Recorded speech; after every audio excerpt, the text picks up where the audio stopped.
Halo rekan-rekan, semoga dalam keadaan sehat selalu ya. Pada kesempatan kali ini, kami dari kelompok 12 akan menjelaskan tentang workplace bullying dan juga intervensinya. Penasaran kan? Mari kita simak penjelasan berikut ini. Beberapa bulan yang lalu, Mawar mendapatkan pekerjaan tetap sebagai pegawai baru di sebuah perusahaan multinasional yang dia anggap sebagai dream job, gaji yang memuaskan, jabatan yang oke, dan pekerjaan yang sesuai dengan passion. Tetapi, kurang dari 1 bulan ia menjabat, tiba-tiba semuanya menjadi mimpi buruk. Tatkala rekan kerjanya tiba-tiba tidak mengikut sertakan Mawar dalam berbagai meeting penting. Setiap apa yang Mawar kerjakan pun selalu ditolak mentah-mentah oleh atasannya, tanpa alasan yang masuk akal. Atasannya seperti terus-menerus mencari kesalahan pada diri Mawar dan mengkritik apapun yang telah dilakukan oleh Mawar. Tak hanya itu, atasan dan rekan kerjanya juga seringkali membuat komentar yang menyinggung kehidupan pribadinya, dan itu terjadi langsung di depannya. Sejak saat itu, ritual pergi ke kantor bagaikan momok bagi Mawar. Ia tidak berani melawan, dirinya hanya seorang pegawai baru dan sendirian.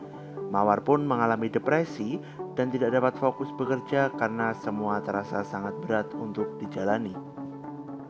Beberapa orang menyebut kejadian yang dialami oleh Mawar termasuk dalam kasus bullying. Apakah benar Mawar mengalami bullying di tempat kerja? Nah, sebelum masuk lebih jauh, kita harus tahu apa sih bullying di tempat kerja. Menurut Einarsson dan kawan-kawan, pada tahun 2011, bullying di tempat kerja adalah perilaku yang melecehkan, menyinggung, mengucilkan seorang secara sosial atau secara negatif mempengaruhi tugas pekerjaan seseorang. Bullying di tempat kerja dapat berupa perilaku yang ditujukan untuk mengganggu atau mengintimidasi seseorang atau sekelompok orang di tempat kerja. Bullying di tempat kerja mempunyai beberapa kriteria. Menurut Reiner et al. Pada tahun 2003, perilaku negatif dapat disebut sebagai bullying jika memiliki 4 aspek penting sebagai berikut. Pertama, perilaku bully bersifat mengganggu dan membahayakan target. Bukan hanya tentang apa yang dilakukan seseorang, tetapi juga tentang apa yang tidak mereka lakukan. Yang kedua, resistensi. Frekuensi terjadinya lebih dari satu kemunculan dan durasi terjadi peristiwa berulang-ulang. Ketiga, ketidakseimbangan kekuasaan. Perbedaan kekuatan antara pelaku dan juga target. Dan yang keempat adalah reaksi terhadap perilaku. Definisi bullying mengarah ke reaksi orang yang menerima perilaku tersebut. Nah, dari pemaparan tersebut, kita coba identifikasi kasus Mawar. Berdasarkan kasus Mawar, kita dapat menemukan beberapa poin penting. Yang pertama, Mawar telah mendapatkan perlakuan yang tidak menyenangkan selama beberapa bulan sejak 1 bulan dia bekerja. Kedua, perilaku tidak menyenangkan yang diterima Mawar adalah A. Rekan kerja yang tidak mengikut sertakan Mawar dalam rapat setiap kali ada rapat penting. B.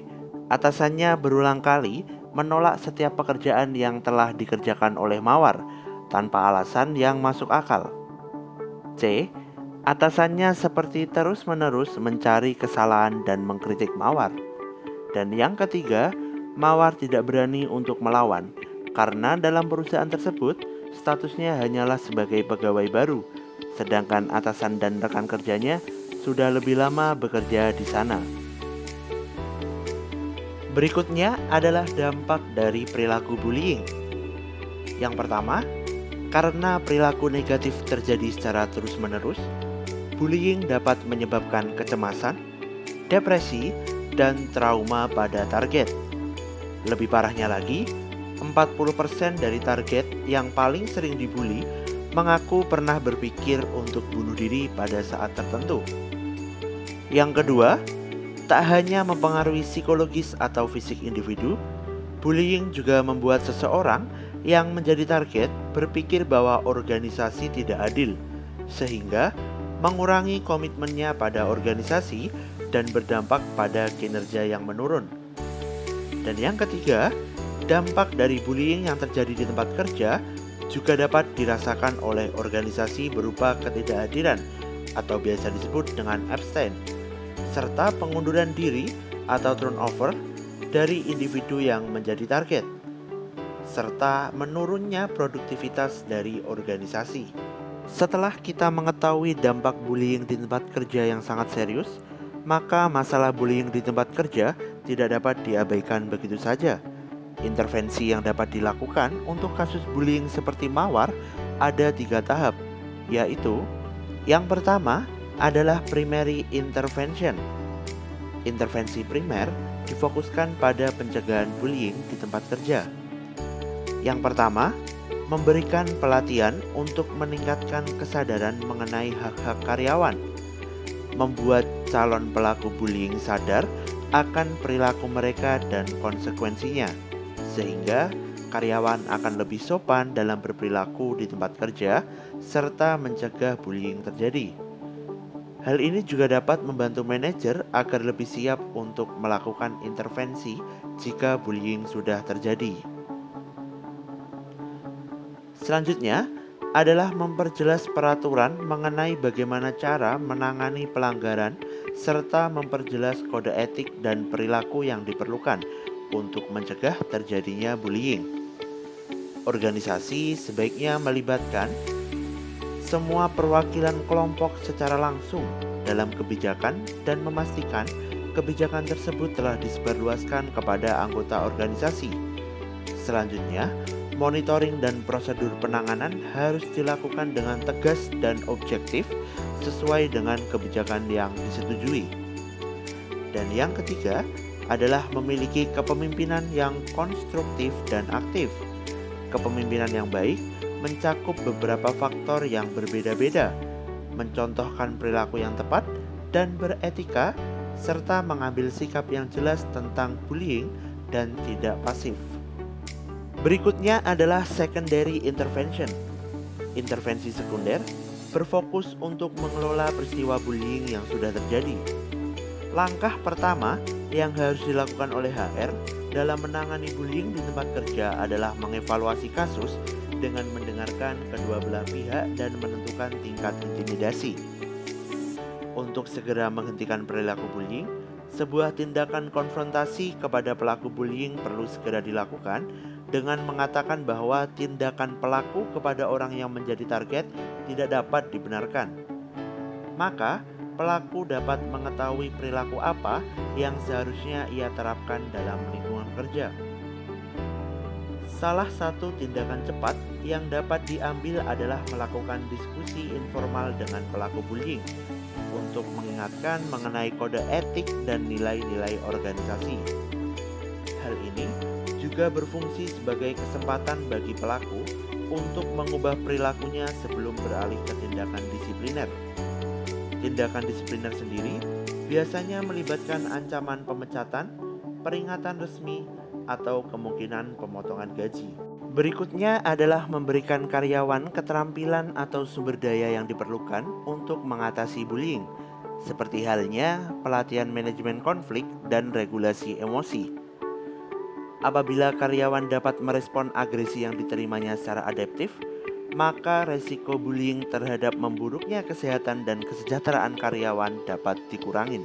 Hal lain yang dapat dilakukan adalah transfer atau pemindahan dari satu unit kerja ke unit kerja lainnya. Hal ini dapat diberlakukan untuk memisahkan kedua belah pihak.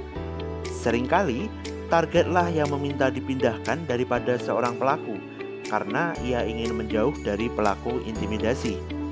Langkah ini dapat dilakukan ketika tidak ada tindakan lain yang dapat diambil oleh organisasi. Dan yang ketiga adalah tertiary intervention. Intervensi tersier berfokus pada pengurangan konsekuensi negatif setelah bullying terjadi. Menggunakan workplace mediation, di mana pihak ketiga konflik, misalnya konsultan eksternal atau anggota staf PSDM, mengumpulkan kedua pelaku dan target untuk bekerja sama melalui sebuah situasi dalam facilitates discussion. Berfokus pada hubungan saat ini dan juga hubungan masa depan, workplace mediation dapat membuktikan strategi intervensi yang berguna sejak dini.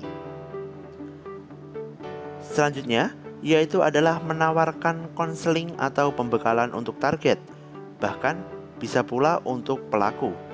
Biasanya, layanan ini dilakukan dengan cara target menceritakan tentang apa yang telah terjadi kepada seorang profesional, yang kemudian profesional tersebut memandu target melalui berbagai solusi yang memungkinkan.